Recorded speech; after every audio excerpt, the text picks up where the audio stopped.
Hello there. I am Laina Orlando, and I'm excited to welcome you to another episode of Ascension with A Course in Miracles. And today which is April the 16th, 2025, 2020. Wow, this year is going by so fast. We are going to be doing episode 193. And it's just so amazing. These Ascension with A Course in Miracles on Wednesdays at 12 o'clock Eastern Standard Time have been going on for years now. And I absolutely love it. And I call this Ascension with A Course in Miracles because A Course in Miracles is one of the most amazing teachings I have ever read. And I have read a lot of them. I've been on my own personal journey for it started around 2002, so 23 years. Hard to believe, two plus decades. And I've been a teacher of these principles that I keep experiencing, and they keep transforming me. And one day I heard the voice, and there was the consciousness of Jesus telling me that I was going to leave my old career as a realtor and I was going to open up a center in East Cobb, Georgia, where I lived, Marietta, Georgia. And I was going to call the Center for Awareness, and it was going to be a gathering place for the community that was at that time searching and seeking and reading books and at that very time, uh let's see, Eckhart Tolle's book, New Earth, had come out recently, and Oprah did the first massive teleconference, I think ever, where thousands of people around the world gathered once a week to go over Eckhart Tolle's book, A New Earth. And I opened up my center. And so the first thing that I did was to promote a gathering for A New Earth. And I think we had like 60 people that showed up, and I was just blown away. And I knew, okay, this is what I'm supposed to be doing, not real estate anymore. But from that moment forward, 2007 is when I opened up the center. It was September 2007, or it might have been August, but my first workshop there was September. And I started doing my Power of Awareness retreats there. Once a month, we would hold these workshops, and they would fill up, and it was just the most amazing thing that I'd ever experienced, was trusting this guidance that told me your life is going to change drastically. You don't know what you're doing, you don't know where you're going, you don't know who's going to be coming, but you're going to trust. And I did. I trusted.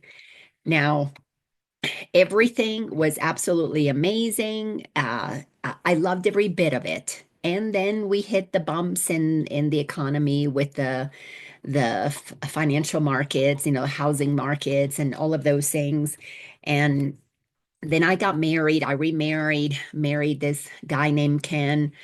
This amazing, beautiful man came into my life, and we got married, and it was such a rocky relationship. After we got married, it just got wonky, but there were other parts to it too. I had two sons still at home.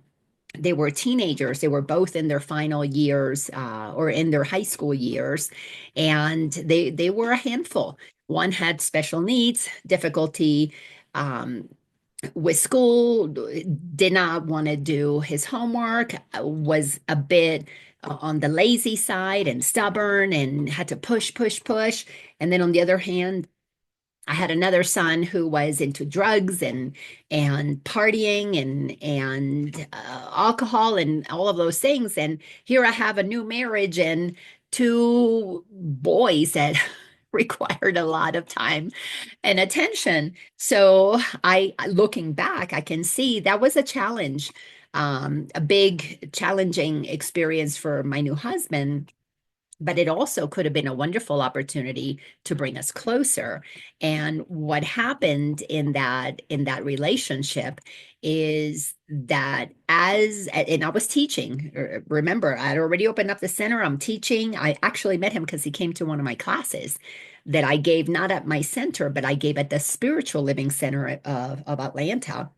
And he came and took one of my classes, and that's how we met. So he met me knowing I was a teacher of spiritual principles, And it was just an incredible romance, a couple of years, and then all of a sudden we're going to get married, and everything's going to be we're going to be happily ever after. Uh, but what I, again, in hindsight, that was a time of great test for both of us. As is every relationship. Either we use it to come together or we use those tests to go apart. And when we go apart is simply because it's not meant for us to stay together. So going apart is always part of the plan, as is staying together part of the plan. Whatever we do is based on our level of consciousness. For me, I was at a period of recognizing, oh, I'm getting emotional about sharing this. Huh. I had been teaching these spiritual truths, but I had not yet discovered A Course in Miracles. I had been given a course to teach. It was one of those, as they call them, downloads. I sat down, I received in a period of 3 hours, I wrote out this entire course called The Power of Awareness. And it's a workshop that takes place over, it takes about four full days. It's a full day. We meet, 9 o'clock in the morning. We go till about 9 o'clock at night for almost 4 days. The fourth day we ended a little earlier, like around 6 in the afternoon. But it was packed in an intense opportunity to really look at those two voices of ours, our ego and our soul, and learn about things that we don't grow up learning about. So here I am teaching this, and after I started teaching this, I meet this man, and then all of a sudden in 2011, so we met, I think 2009. I can't remember. I think 2008, 2009, 2008, because we got married 2 years later, 2010. And in 2011, things started getting rocky in the marriage, and that's when I was guided to read a book about A Course in Miracles called The Disappearance of the Universe, and that brought me to studying A Course in Miracles. And the reason I knew it was time for me to study the course is because I heard the guidance. Before that, I was told it's not something that you need to look at, because people would always ask me, is the power of awareness based on A Course in Miracles? And I would say, I don't even know what A Course in Miracles is.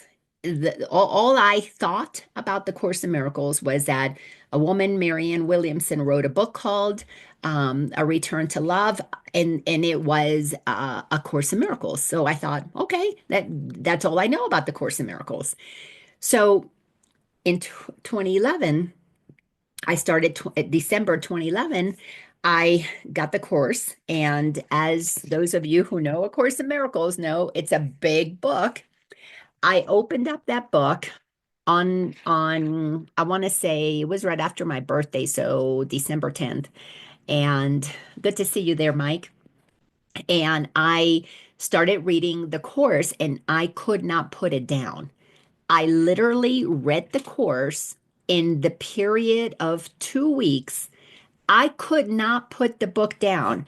I devoured this. I read every single page, and you should see my original book because I save them. I buy a new one every year because I mark through them. So this this one might be from a couple of years ago that I used just for this class, and we haven't gone through all of it. But I mark my book. I cannot read it without making markings. And I went through it in a period of 2 weeks. I couldn't put it down. This, I knew why I had been guided not to read it, because the power of awareness had prepared me to really understand and to have experiences of what those two voices inside of me are all about, the ego voice and the soul, the spirit voice. And knowing the difference between the two, knowing, they feel, what they say always feels different. What they say creates a different atmosphere in the life of the people who apply these who understand that you're picking between love and fear, between God and ego. So all the teachings that I did were preparing people to be clear about those two voices. So, as you can imagine, I understood what those two voices were about. Not only did I receive that course from the consciousness that I know as Jesus, I tapped into that level of consciousness within me. All of us can do that, by the way. And when I tapped into that, it was strictly to zero in on those two voices because we cannot wake up until we know that we're waking up from one voice to align with the other voice. That's what awakening is we're becoming aware. That's why the course was called the power of awareness. You're becoming aware. And when you're aware of two voices, you're empowered to choose between them. That's why I mean, it's very simple, but it's not easy to do, of course. So back to my marriage, Ken and I were married 2 years. So January 1 of 2012, I decided, okay, I bought myself a new book, a new Course of Miracles, and then I started doing the lessons every day, and I was reading the text and doing the lessons. And as I was going through that book, actually, let me rephrase. I was guided to do the lessons every day, but I was guided to start reading the manual for teachers, not the text. I'd already remember, I read the text, I read the whole thing in 2 weeks, all of it. So I was guided to go to the manual for teachers. So I began to do the lessons daily, and I'm doing my exercises daily, and I'm reading the manual for teachers. As I'm reading the manual for teachers, I got why it was that my marriage was going through what it was going through, that my son was doing drugs, one, the other son was stubborn as could be and not at all interested in doing well in school. All he liked was sports, and that was it. Why it was so challenging in my house with these three men in my life, husband on one side and two sons that have a lot of issues going on at the same time on the other side. And I came to a place that I had to make a choice. I couldn't focus on the center, focus on the this marriage that is on the rocks. We were going through the financial downturns of the stock market and the housing market. So people were not coming to the center as much, and we had a couple of months where I couldn't meet the requirements to keep that space open, and two boys that are, oh my gosh, taking so much of my time. Thankfully, I had the ability to focus on all of that.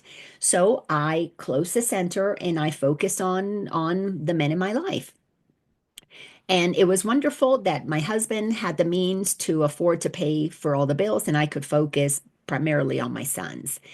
Well, that began to activate in our relationship his biggest fears, two of them. One, that I was with him for his money, and it appeared that way because he's taking care of all the finances, and I am pretty much. And this was by agreement. It wasn't because I said, "Hey, you're going to pay the bills." It was because he said, "I can afford it." He had a huge salary. He was very well to do. He was a millionaire in his own right, and he wanted to take care of me. He truly adored me and wanted to provide financially.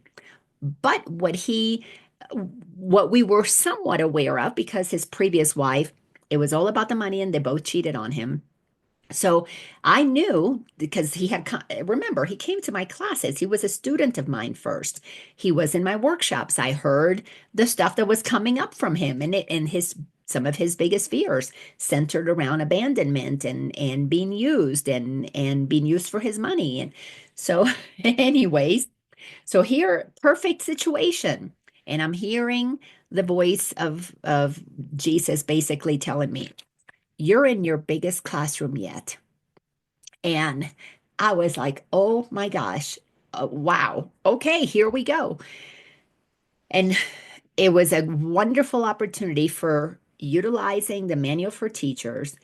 And I was guided. You must embody these 10 characteristics. This is your work. There is no other spiritual work for you to do. I did not go, I used to attend workshops and I used to read other books and I used to go to lectures done by other teachers. I was told, no, you're not doing any of that. All of your spare time, when those kids are in school and the husband's at work, You're going to take that entire day and you are going to basically master these characteristics. And as I'm doing the lessons and I'm doing reading the characteristics of a teacher of God, and I am doing my best to implement this into my life. I have the list of the characteristics here. If not, I'll open my book in a second and I'll share them with you.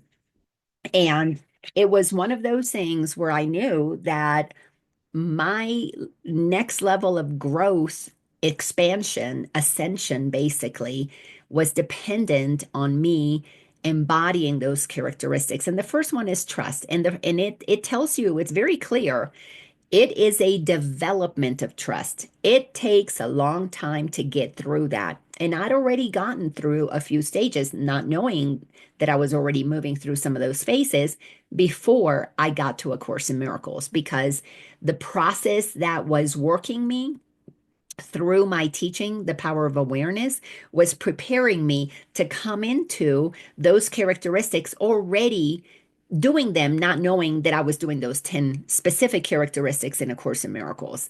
So I kind of had a leg up on this, which is wonderful that I was given that preparation almost 5 years, 2007 to 2012, almost 5 years of getting me ready. So A Course in Miracles was helping me see my spiritualized ego. No one will awaken fully, will be at a place, and I'm going to not even say fully, no one will really awaken enough to make the choice for God while their ego is the one that is being spiritualized. That means that while we think we know spiritual things and we have them at the level of the head, but we are still shut down emotionally, we can regurgitate it. How many of you have been to church and you heard the preacher regurgitate the Bible? They knew it inside and out, and then you find out that he's cheating on somebody, with another woman, or that he's did something inappropriate with a child or something like that. And you go, wait a second, this person knows the Bible, but yet they're doing these things. Well, that's because it was at the level of the head. The ego took in all that information, and you can stand on a pulpit, you can stand in front of a Zoom class and be a teacher, and you can regurgitate all of these beautiful truths and make it sound amazing, because they are, but still your heart has not been prepared because your walk and your talk are not congruent. And this is what Jesus was saying. We are going to make your walk and your talk congruent. You are going to have to embody these characteristics, and your husband and your sons are going to help you get there. And oh my gosh, did it ever happen? Now, Jesus never said, and then you live happily ever after with them. Not, that was never mentioned. As a matter of fact, it kind of in some ways did the opposite. I was able to see my spiritualized ego. I was able to forgive myself. I was able to have great conversations with actually all of them, many conversations about what I was witnessing about myself. And with my son, Spencer, the one that was doing drugs, we did the course together. My son, Tony, he didn't want anything to do with that, but he let me do some coaching. And he, through basically osmosis, because I often would do a lot of my talking with Spencer, it was after school. Tony was there getting a snack at the kitchen table. So Tony would be hearing a lot of what Spencer and I were talking about from Course in Miracles, and applying that to his life. But I didn't do any direct coaching with Tony because he wanted nothing to do with it. And with my husband, I was sharing what I was learning and experiencing and what I was discovering about me. But he was like, oh, yeah, you need the work. I'm fine. And it was an incredible opportunity to realize that the spiritualized ego is vicious. Absolutely. Well, the ego is vicious in of its own, because it always blames everybody else, or it turns us into a victim. from which we just can never ascend because the world did these horrible things to us, and we are so down here, and that's why people go into depressions and feel so powerless, because the ego is a voice in our head that turns everything into a something's been done to me, that the loss is mine. The world took from me all the things that I loved. It took my husband. It almost took my son, because he was on a path with doing drugs that maybe he was not. One day he was going to wake up. And it was an incredible opportunity to see that a spiritualized ego keeps us from only going so far. As a matter of fact, I'm glad that this is here. I did a class yesterday um, on shifting from 3D to 5D. And that's the bridge. 4D is the bridge that we have to cross.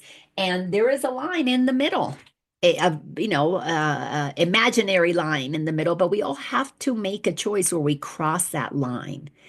And when you cross that line, you can only make that choice by recognizing that you choose peace over anything else. And you trust, because you've developed trust to the point that you know that that peace comes from you, has nothing to do with anybody else. And that peace is your God-given right. So you come to a level of maturity on that path where you know that you're choosing what God said is your birthright, to be at peace. And the way you make that choice is by releasing the world from owing you anything. You release the world from making you happy, making you safe, giving you anything. You cross that line, and that's when you really begin to see the process of undoing that spiritualized ego, that ego that knows about all these beautiful things, but doesn't quite walk that talk. And that's exactly what I got. Those 4 years were the most intense part of my spiritual journey. And it was all right here, right down the middle. I was crossing that line. Took me 4 years to cross that line, to move from being, 49% my ego talking to me, and or actually it was, yeah, 49% spirit talking to me, and I'm going to say 52%, 51% ego talking to me, to shift to 50, 50, 50. Now I could see my ego, I could hear the spirit, and it was so clear, both voices. At that time, I thought I was spiritually bipolar, because both voices were equally as intense, and they were both speaking to me in a way that I really thought I was bipolar, schizophrenic for 4 years. But a miracle happened, a shift in perception. I made the decision that I was going to accept everything God said was true. And from that moment forward, I accepted God as my authority. I knew Laina could not be making any more choices. Laina meaning the ego, the identity, the part of me that was programmed. Because the way that I was programmed was filled with beliefs that expected my husband to be a certain way, my sons to follow these things, and my life to show up this particular way, because that's what egos do. It takes an information and it creates this list of ways that you're supposed to be, what you're supposed to do, and what you're supposed to have, to show that you have done your life right according to the world. But when you make a decision that you are only going to follow God's truths, you're going to accept them as your truth. My nose is running because I'm getting all teary-eyed. Then you have to accept that the only problem that I've ever had was the authority problem, which is exactly what we're studying right now. And I call these transmissions uh, because I know that when I come here, I never come prepared, usually hardly ever, maybe once, twice, 3 times. I've been told ahead of time what we're going to talk about. For the most part, I come in and something gets transmitted through me, and I'm like, oh, well, why do I have to talk about my that time of my life? But now I know. because we're in that chapter right now. We're inside of chapter 3. We are in section number 6, which is called Judgment and the Authority Problem. And today we're going to focus on paragraph number 8. And what we have been seeing so far is that when we are judgmental, we're blocking the authority. God being the authority that only wants what is good for us. And God only has mercy for each and every one of us. God has a purpose for us, and that's to be happy. How do we go from God wanting us to be happy to having a life with so much pain and suffering? I was like, why is this happening? Well, during those 4 years, I saw it firsthand. It happens because we try to do things all by ourselves. We think we are the authority. We think we're in charge because we have information in our head, beliefs, thoughts, ideas. We think that that is the truth. We don't stop to question our own beliefs because we think that we are our beliefs. It's like our life depends on it. So these last couple of paragraphs have been preparing us to get to this one where we recognize that when we're judging the world, we're rejecting our authority. We're rejecting our true selves. We are literally in the act of judgment, projecting out there that which makes the world be the problem that it is, be the suffering that it is, because we're projecting out there, you're the source of my suffering. So I'm projecting, you're the source of power over me. You're the source of my joy. I'm projecting, you have power to make me happy. You're the source of my safety. I'm projecting out there, you have the power to keep me safe. And if you don't do that, then my whole world's going to fall apart. Part of what I was looking with my husband. So when he's getting all wigged out that he's now he's looking at the statements and he's paying for all the bills where before I was contributing, even though he didn't want me to contribute much, but I closed the center, I didn't have much income, so I wasn't contributing hardly anything. Again, because he said, I don't want you to. I can provide for us, which again he could. So now he's looking at the statements and he's going, "Oh, you're the source of my problems." And I'm over here going, "I'm not. I'm not this. You're the one who said you wanted to do these things. You said you had the means, so I trusted that you had the means." And I'm going back to the characteristics of a teacher of God. Lina, you're defending yourself. In your defenselessness, which is one of the characteristics, your safety lies. Stop defending yourself. If he wants to be upset about it, let him have that experience. But then my ego was like, but spouses are supposed to talk about things and you're supposed to work things out and you're supposed to do things, 50-50, and he's the husband and he provides and you're the wife and you're home with the kids, even though it's not his kids.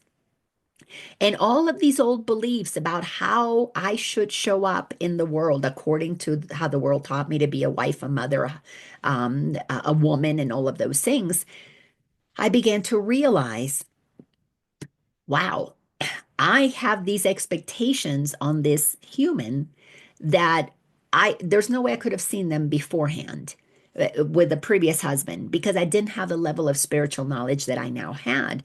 And I realized I am trying to defend my position based on what he had said he would be willing to offer. So I'm making a case for why he should settle and do these things because he had agreed to them and I've agreed to them. And this is why he shouldn't be attacking me.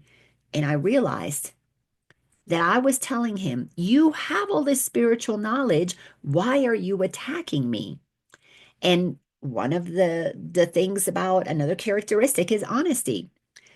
Lina, look at what you're saying to him as a projection.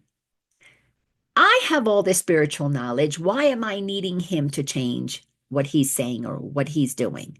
And it was such a beautiful experience of recognizing that whenever I was judging what he was doing not right, I was giving him power over me, meaning I wasn't coming to the authority within me. This is how the ego, over time, thousands of years, This is how humanity has given its power away, little by little, to the parents, then to the school system, then to the governments, then to the spouses, then to the medical system. We little by little give our power away. We went through this when we did chapter 30. I can't remember, last year, and we looked at how we have created idols of others outside of us. That's what the ego does. I'm going to find somebody to idolize, and they will then get the power that I'm not willing to accept is within me. That way, I can blame them if things go wrong. And if things go well, I can take credit because I made them the power over me. So look how smart I am. I picked the right president. Look how smart I am. I picked the right doctor. Look how smart I am. I picked the right spouse. But if they fail, oh, they're terrible. It's their fault. So the ego keeps us in a trap where we think we're winning because it's righteous winning that the ego does, but we don't win because we always set ourselves up for losing. Everything is going to break down because it's not sustainable under misinformation. So when we get into paragraph 8, you begin to see, and I'm going to start reading from paragraph 8 now. The issue of authority is really a question of authorship. When you have an authority problem, it is always because you believe you are the author of yourself and project your delusion unto others. Holy cow, when I was reading these teachings, and I'd already done the manual for teachers, and I knew the characteristics, and those characteristics were ingrained in me, and I was living up to them. Seriously, I had them written and they were just on my desk. I was doing something. It's just such a quick little cheat sheet, but I moved them. All right, so I'll go to the manual for teachers. So you have to develop trust, number one. Number two, and the course tells us that these are not in a particular order, but trust is foundational to all of them. Another characteristic is honesty. You have to be honest. Where are you on your journey? Who are you blaming? Who are you making an author over you? Who are you giving power? Who are you idolizing? You've got to be honest about these things. Then tolerance. And tolerance, all tolerance says is you tolerate everything because you know you cannot judge. You know you don't have the authority to judge. You leave all judgments to God, and you practice tolerance. And to tolerate is not to put up with things that, excuse me, that are not good or healthy, or that you stay in a place where you're a doormat. It doesn't say tolerate being abused. That's not what it is. It says tolerance means you don't judge because you see everything as an opportunity, as a classroom, as an opportunity to see, did this happen because ego was involved, or is, can I bring God into this and let God's authority speak to me, meaning the Holy Spirit, to help me work through this. And another characteristic is gentleness. Those who are teachers of God, those who have crossed that line and they're not living from, their spiritualized ego, but they've humbled themselves enough to listen to the voice of God and let that be the voice that guides them. So they're not judging because they've practiced tolerance. They're honest because they can recognize, oh, that was my ego, or no, it wasn't. That was the Holy Spirit, because they've learned to trust. They can be gentle, and only they can be gentle because they know that to attack anybody, to fight with anybody, it's not going to yield anything productive. As a matter of fact, to use the body to attack, um, that's a sign of the ego protecting itself, defending itself. So feeling like they are going to be a victim if they don't go and attack somebody else. So if you're not doing all those things, if you're not attacking because you're listening to the voice within and you're trusting, and again, all these characteristics weave together, you're gentle. Gandhi was a great example of that. He had an entire army. The British army was ready to take him on, and he was gentle. He was like, I'm not going to fight. Martin Luther King Jr. was another example. I'm not going to fight these people. I am going to stand on the truth that all men are created equal. And we should be judged by the content of our character, not by how we look. And we're going to do it in a peaceful way. Another characteristic is joy. Who's not joyful when you're operating at that level of honesty, at that level of gentleness, at that level of tolerance, and your trust? Of course you're going to be happy. It's like a little child. They're joyful because they trust that everything is taken care of. And they can be gentle, they can be loving, they can be joyful because they're trusting. They're not judging, other people. Oh, those kids over there have a better life than we do. My 3-year-old never does that. Because he's trusting that where he's at is perfect. Well, the next characteristic is defenselessness. And the course tells us in our defenselessness, our safety lies. Because when you're listening to the ego, you're going to have to defend and then you're going to have to attack, and you can't be tolerant because you're judging and you're not trusting. You're not going to be joyful because you're worried, you're scared. You're not going to be honest because you think that your attack is protecting you. So all of those characteristics go out the window. So learning to be defenseless, I had to learn that in my defenselessness, my safety lies because I had crossed that line where I knew I had to look at everything from the perspective of God. God, if you are telling me that my purpose is to be happy, that I am safe in your mind because I've never left where it being inside of you, then everything that is happening with my marriage and my sons, I don't need to take any of this personally. That's when I began to realize when I took things personally, my ego was involved. If I was no longer taking things personally, if I was experiencing life impersonally, meaning it's not about me. I don't need to be my ego. It's not about my ego. It is about me allowing what has been authored within me to come forward. What was authored in me was a power. We call this Christ consciousness. There is a consciousness within me that knows what to say and what to do at the right and perfect time, because it is what the Course calls the Holy Spirit. It will speak for me if I take my personal opinions out of the way. And now Holy Spirit can speak through me. So Laina was showing up as this divine being, a teacher of God, because I was teaching what I was learning, which was God is my authority. So this is why I was schizophrenic. There was this godly me showing up, defenseless, tolerant, joyful. I was joyful while my husband was attacking me. I was like, okay, I'm happy for you that you see it that way. You can experience life however you want. And with my sons, all right, Tony, you don't want to do your homework, so I guess you don't want to graduate. I want to graduate. Well, then you got to do your homework. I wasn't judging him. I'm like, and if you don't graduate, well, you just repeat. You'll just be at home with us for another year. How lovely will that be? All of a sudden, he's not feeling the pressure because mom's tolerating him. I'm not judging him. And I'm happy that if he fails, he fails. If he passes, he passes. I was going to be happy either way because joy is my purpose, is one of my characteristics. And I'm trusting because he doesn't belong to me, he belongs to God. When I began to see everybody as, oh, wait a second, this is not my sons, it's not my husband. These are my brothers in Christ. These are beings that are on their journey and they have their purpose and they have their path. And it is not up to me to think that I know what's best for them. All of a sudden, I moved into this place of incredible peace, relief. I'm not in charge of anybody. Really? I really am not in charge of anybody? And that voice within said, no. If you trust that the same authority, the same author who authored you, authored them, now you're just characters on a page. And neither is more important than the other. Neither is better than the other. As a matter of fact, you're all equal.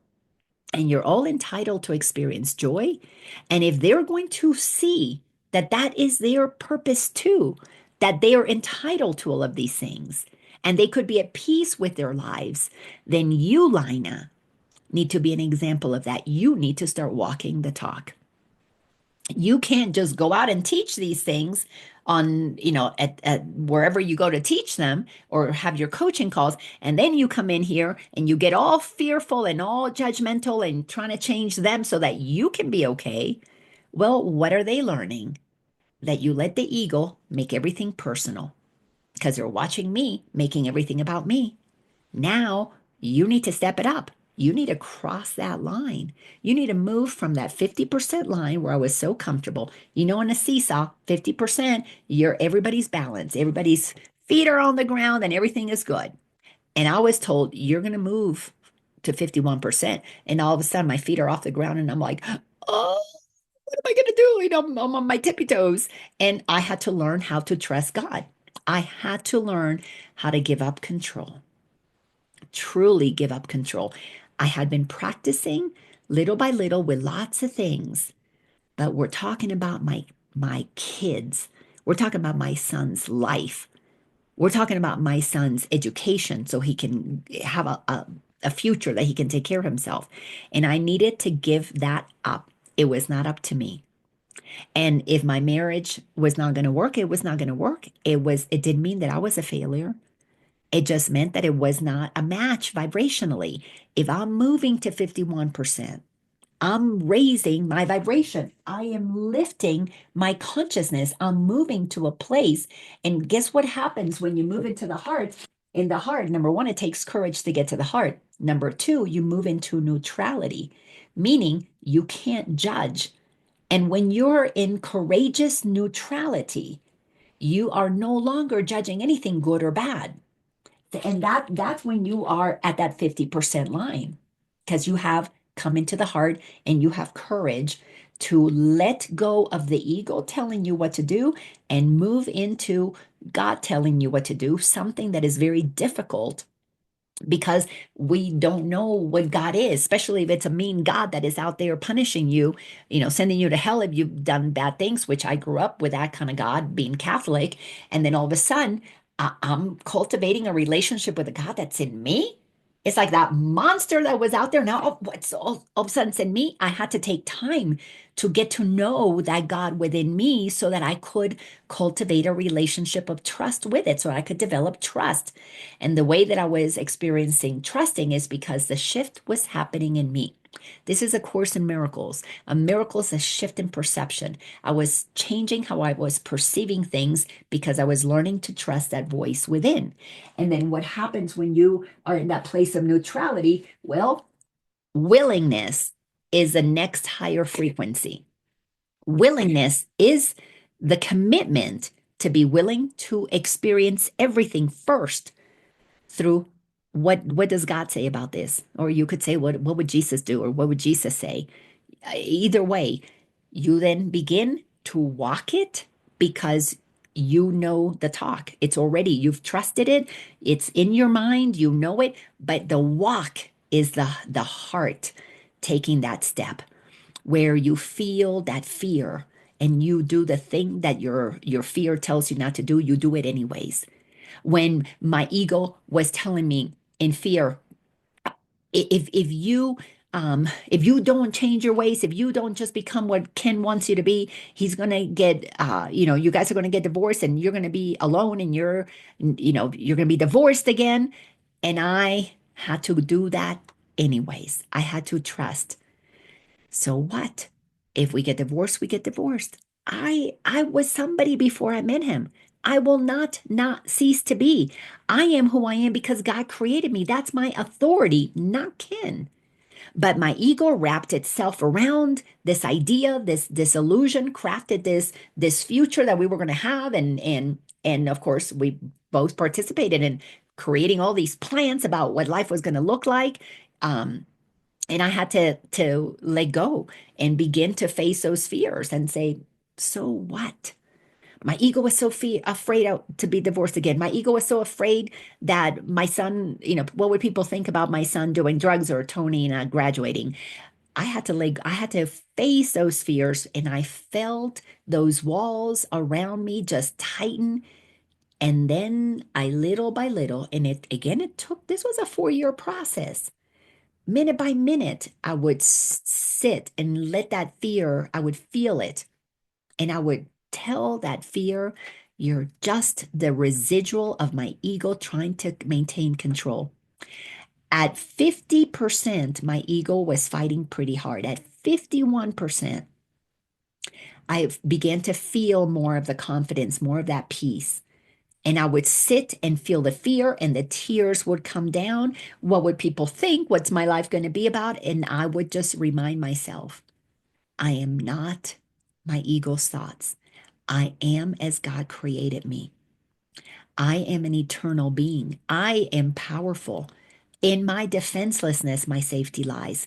Tolerance means that I don't know anything. I cannot judge because I don't see everything the way that God does. I've got to be honest about this. I've got to find my joy. Find your joy, Lina. So if you get divorced, well, be happy. Then that's just a sign that that doesn't wasn't meant to be. If your son overdoses, find your joy. Then that means that he completes his contract at whatever level he completes his contract. If Tony doesn't graduate, find your joy. That means you get another year with him at home. So find your joy because it's in there where God placed it. And as a matter of fact, when I would find my joy is when I would feel that Christ consciousness, because in that joy is a peaceful recognition that all is as it should be. And my work and joy was to enjoy that I was a witness to the movement of life that was taking place. And I was just here as a witness of this instead of being across the street at my neighbor's house and witness to her drama, or down the road, witness to that drama, or in Africa, witness to that stuff. I was here to enjoy where I was planted because this is where God needed me to be, because this is where I was place. This is where I am. Another characteristic was generosity. I had to, my head always thought generosity was about money. And I realized that generosity is about giving everything you have because that's how you receive the experience of it. That meant I had to give my love. I needed to be generous with love. I wasn't generous with love before. I thought I was, but I wasn't. My love was always conditional. I'll be happy if you clean your room. Mommy loves you if you pass your grade. I'll be happy if you don't do drugs. I'll be happy, husband, if you don't keep accusing me of things that I'm not doing. I'll be happy then. Everything was conditional. Well, I'll like you if you do that. I'll be nice to you if you do that. Everything was conditional. But generosity meant I got to give it to receive it. It's in the giving it that I got it. And I realized that every time that I was in a state of fear and I chose to do it anyways, and I would open my heart and I would extend love where the ego was saying, no, block it. And I would open that door and I would send the love out. I would feel something moving in me and I would feel that Christ consciousness. And I would hear in the background this, atta girl, you're doing it. You're doing exactly what you were created to do, which is to extend the love, the kindness, the gentleness, the compassion, everything that is in you, you can give it. That's when I really got the real meaning of generosity. And then comes patience. And boy, talk about patience dealing with my son Tony every day, trying to get this kid to get his homework done, to do what he needed to do for school, going in, talking to the teachers, and basically it the way that it worked out is I talked to those teachers and I said, this boy is not going to go to college. He can't get through high school. He is not going to go to college. So everybody agreed he's a sweet kid. He was always going to be a sweet, gentle soul. He taught me about gentleness, by the way. He taught me patience and gentleness. He is going to probably just have a blue collar kind of job for the rest of his life. Probably just he'll do what he's told to do. He's never going to start a business. He's never going to go to school, college. He's never going to go to anything. He was good in sports, and they wanted him on the teams that he was on, but his academics were terrible. So we literally agreed that they were going to let him get the barely passing grade that he needed, which was a D. I don't remember what that was, 65, 70. I don't remember. so that he could do the sports because the coaches needed him on their teams, but the academic teachers were not going to be too far out of integrity by letting Tony barely pass because he really wasn't going to need to apply for college. That was not going to happen. Tony's 30 years today. He's been working the same job for about 15 years. He works at a grocery store and he works in the department that stocks. He's in the stocking department. I think they call it the grocery department. And his job is to check stuff in and to make sure it goes on the right shelves. He will never be promoted from that position because he doesn't have the skills and he doesn't want to be in charge of anything. And he doesn't like to talk in front of in meetings, and he doesn't like to give reports. So he's not going to be able to move up from that. But at that time, we knew that I just needed to be gentle and patient with him, which is what he was teaching me is to, okay, Tony, we're going to meet you where you're at. So do some of the homework. Let's work on it together and let's get it in and so at least you can get your grade and you can graduate with your friends, which was the most important thing. Another characteristic is faithfulness and then open-mindedness. Man, I had to be faithful to God had a plan for my life. In that moment, I had the opportunity to recognize that I needed to stop thinking that I was the authority of my life and I needed to start listening to the authority of my life because when I was listening to my ego, I was trying to control everybody's lives so that would be okay. And when I decided I'm okay and I don't need anything under my control, everything can be falling apart and it is okay. That's when I began to feel that peace that passes all understanding. And during the most uncomfortable time of my life, talk about the dark night of the soul.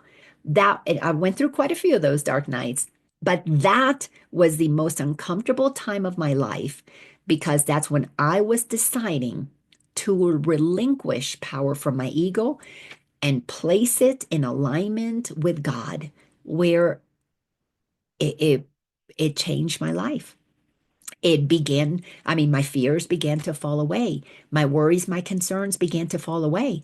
Things began to change in such an amazing way. That's when attachments dropped. That's when I began to feel the freedom to be who I am as God created me. The next sentence here, sentence number 3 in this paragraph says, you then perceive the situation as one in which others are literally fighting for your authorship. So when we stop being delusional and giving power to others, you have power over me. We will witness.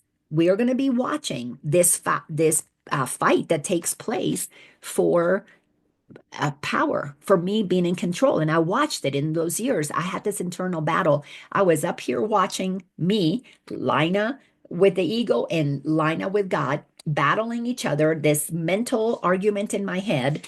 And it was a battle for authorship. Am I really going to let God be my authority? Or am I going to let the ego take over? And the ego, number one, it's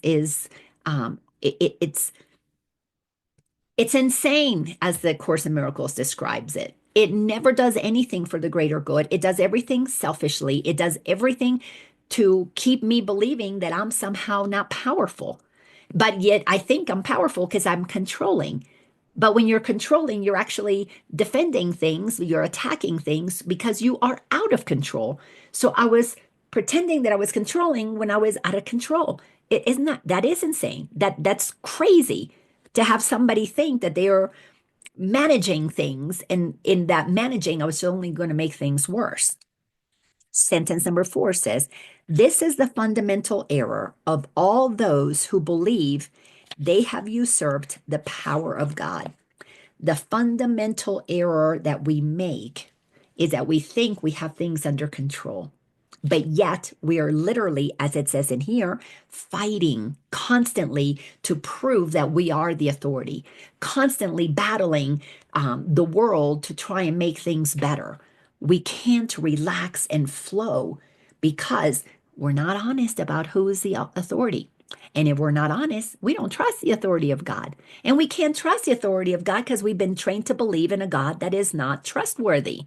I mean, you got to look at how for thousands of years we have been conditioned And I'm going to say deliberately, the masses have been conditioned deliberately to give their power away to the few. That's why the 1% has been ruling the 99%. Whether we want to believe it or not, it's been happening. We go to the doctors who tell us how to heal our bodies. We don't need to go anywhere if we sit with the ultimate healer, which is God within.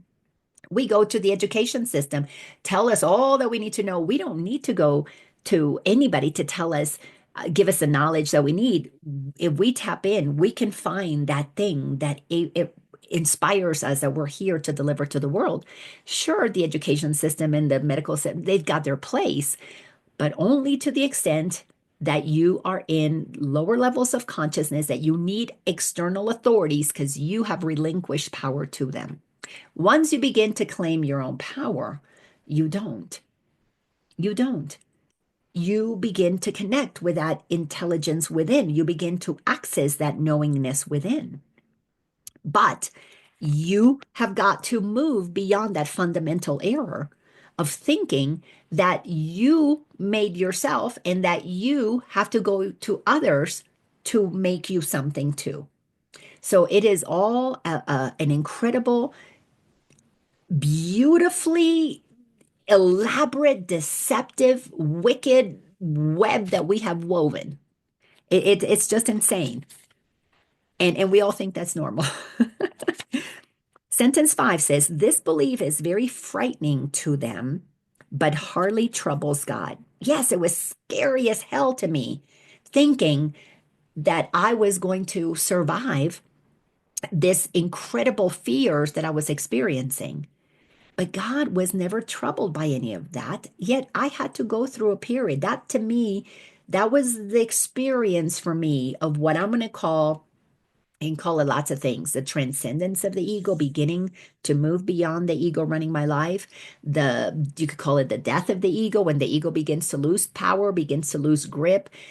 It was the beginning of recognizing that I no longer wanted to continue to be my own authority, because with my own egoic knowledge, I was only going to fuck things up. I was clear that I could not make things better. My acknowledging that honest statement, my life will be better. My experience on this incarnation will be way better, way smoother, will unfold with way more ease if I allow God to be what God is, the author of this being called Laina. I am more than just this personality. I am the essence that is eternal, to cultivate a relationship with that level of magnificence about me was so humbling, so humbling. Because for me to then, this is where generosity again kicks in, for me to recognize that I was a powerful being that was loved by God, I had to give that away to my sons and my husband. They had to also be those magnificent, powerful beings that God also was going to help them. The only difference between us was that I knew that that was true and I made a decision to practice that. They might have known that that was true in some level, more so my husband than my kids, because he helped me. He was a participant in a lot of my classes as my assistant for many years. So he knew all this in his head, but had he made that choice to walk his talk, that was the only difference. And I knew he had not made the choice like I had made that choice, because I had been for years facing my own shadows, for years facing my own fears. And I could see that his fears were coming up, but he was not prepared to talk about them, at least not with me. And our relationship completed. It's so funny. Our relationship completed when he found another woman while we were still together. So talk about the craziness of him thinking I was going to cheat on him when he was actually the one who did that. It's just so funny. So funny. So, yes, it's very frightening for us to align with God as our ultimate authority. Sentence 6 says, he is, however, eager to undo it, not to punish his children, but only because he knows that it makes them unhappy. God knew I was unhappy living in fear, living in worry. I was unhappy living in a state of not knowing one day to the next. Was my husband going to be mad? Was he going to come home angry? It was so funny. I used to do classes at the house, and my my students that were there and got to know Ken a good bit, we would hear the garage door opening, and because my class started right about the time that he was coming home, and we were off in one side, and he could have the kitchen, and he liked eating late, so it worked out great. I would do my class, and then we would have dinner. And it was so funny because my students would go, "Oh, the garage door is open. Ken's here. Should we be quiet? You know, is he going to come in upset?" I'm like, "I don't know. He's going to come in. You guys, let's walk our talk over here." So it got to be so comical because God knew how unhappy. God knows how unhappy Ken is, and the boys were, and I was. But as it says in here. He was so eager to help anybody who is willing to undo, listening to our ego, which is just filled with programming, filled with propaganda, filled with things that are not true, filled with these ideas that we're supposed to give our power away. That feeling that others have power over us and that's how we feel powerful because we give them our power, that insanity, God is so eager to help us undo that. But to undo that, we have to be willing to trust an unseen force, to trust something that you can't touch and can't smell and can't feel out there. You got to trust something within you that has a certainty that says, no, it's going to be okay. And when you begin to trust that, you're literally listening to God. And in that trusting, yes, all of this is uncomfortable. But as you do it more and more and more, it becomes your natural state of being, which actually is our true nature, is to be peaceful and trusting. Again, back my little grandbabies. None of my grandbabies are worried about the rent or the bills or the job or who's going to be president. They don't worry about that. They're joyfully playing and living in the now moment. That's why we need to become like little children so that we can rest and let our our creator create through us. But we have to relinquish power to it instead of to the ego that only keeps us unhappy. Sentence 7 says, God's creation are given their true authorship, but you prefer to be anonymous when you choose to separate yourself from your author. How funny. If all of us would walk around saying, yes, God created me, we would give true authority to the author. But instead, we walk around living our lives like, have you seen those anonymous quotes? And they're beautiful sayings, but they're anonymous. You don't know who said it. Well, all of those beautiful sayings ultimately came from God. But we don't give credit to the ultimate author because we attempt to take credit. And then when something goes wrong in the relationship or something, you get fired from the job, we're anonymous. We don't want to take credit for that. No, it wasn't me. It was always somebody else. Somebody else, it's somebody else's fault. Instead of taking full responsibility, no, I failed. I got fired from the job because I wasn't producing or I came in with a bad attitude. It all because I'm choosing to be Laina and not the child of God as God created me. We are not that at that level of honesty yet. We're at the level of delusion where we make up illusions and then we pretend that well, it wasn't me. All that bad stuff that happened in the relation wasn't me. Ken kept saying, Lina's the one who's going to be cheating over here all the while he's hanging out with the honey, lady that he worked with that I knew. Sweet lady, though.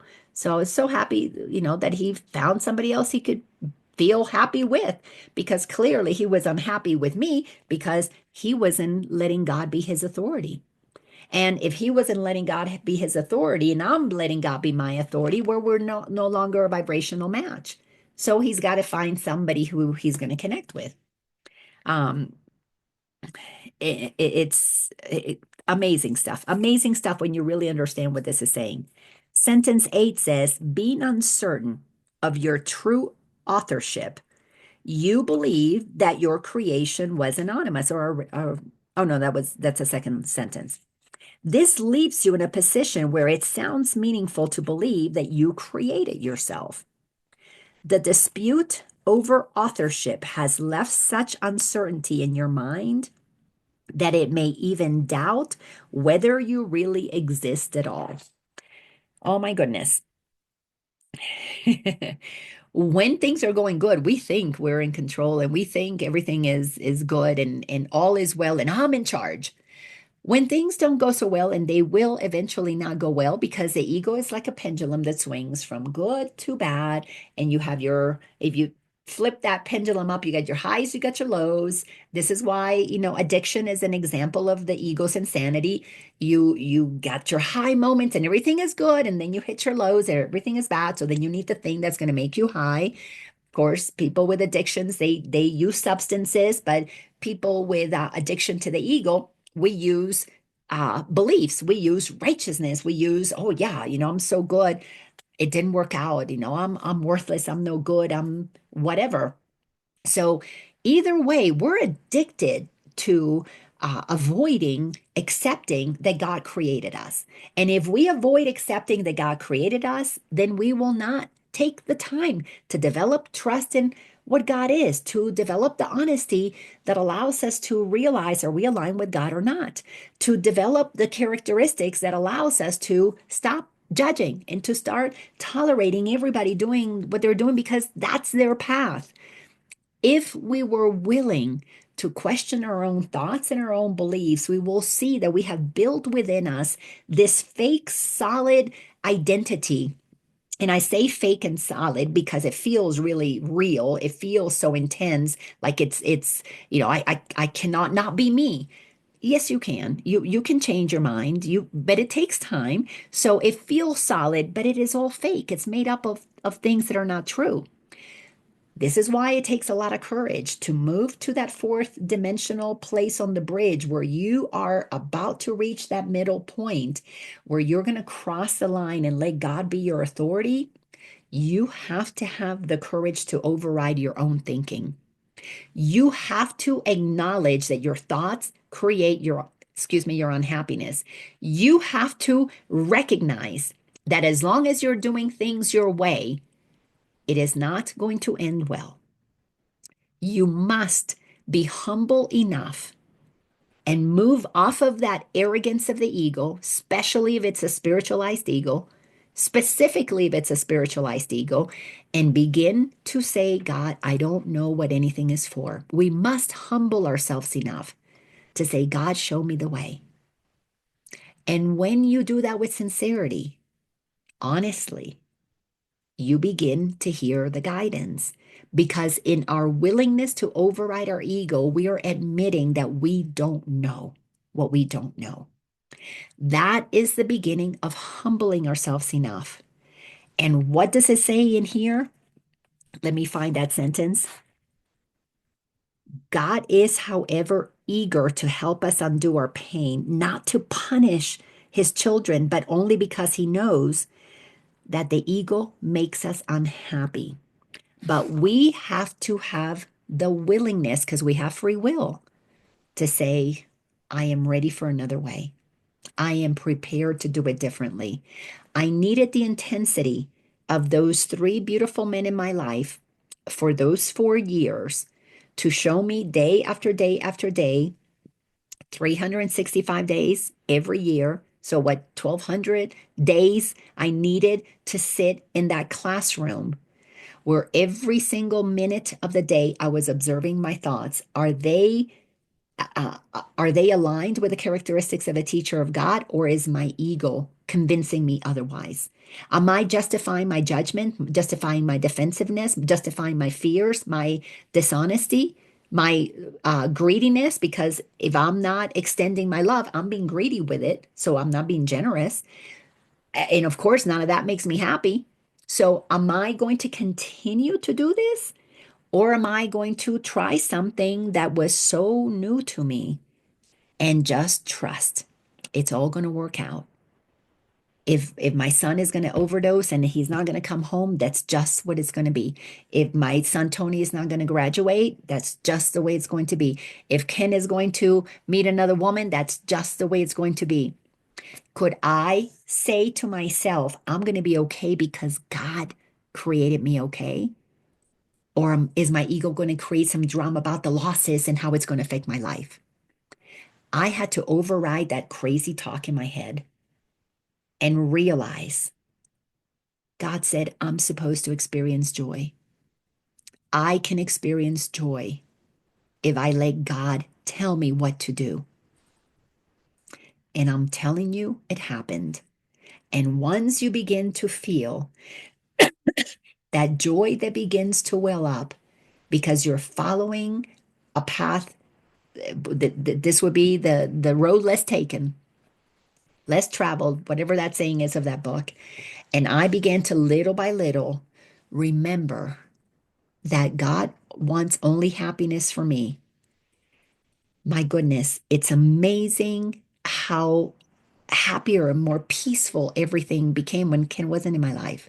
How amazing things were when Tony graduated from school, barely made it, but he was so happy graduating with his friends, getting those pictures with his classmates. And Tony has learning disabilities, and I didn't say that in the beginning, but he did the best that he could, and it took the village to help him achieve the level that he is capable of. Just because he lived in East Cobb doesn't mean that he needed to be groomed to be going to college. Once I accepted he's doing the best that he can, everything changed. And he's living his best possible life. Spencer's living his best possible life. All that changed was who I believed was the authority of my life. And when I accepted that for me, then I had to see it in them as well, if it was going to be true for me. That's when you walk your talk. What you believe, you actually do. If I believe that they are children of God and that they're created by God, then I cannot know what's better for them because I did not create them. Heck, I didn't even create me. This is one of the most liberating decisions. This is why the main problem that we have is the authority problem. Every single human, to find peace, to find happiness, to find true alignment with whatever it is that they're here to contribute to humanity, must recognize the authority problem. Stop thinking that they know better and start cultivating a relationship with God so that we can be inspired with the truth that will set us free. All right, friends. Thank you so much for being here today. And if you enjoyed this episode, come back and watch the next one. Join us next week live, Wednesdays at 12 o'clock Eastern Standard Time. And if anybody has anything you want to share, unmute yourselves. Otherwise, I will see you all the next time.